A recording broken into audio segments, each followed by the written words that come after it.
গাইবান্ধার সাঘাটা উপজেলা প্রশাসনের আয়োজনে ইউএসএআইডির community nutrition and health activity এর সহযোগিতায় ২৯ ডিসেম্বর উপজেলা পরিষদ হোল রুমে উপজেলা নির্বাহী অফিসার মোহাম্মদ ইসাহাক আলীর সভাপতিত্বে উপজেলা পুষ্টি সমন্বয়ক কমিটির দ্বিমাসিক সভা অনুষ্ঠিত হয়েছে।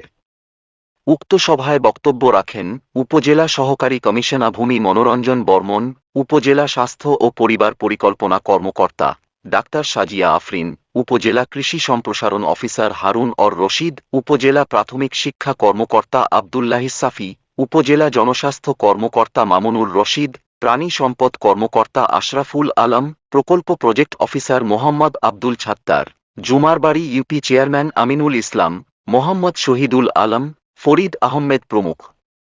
সাঘাটা থেকে মাজেদ মাজু, সাঘাটা নিউজ।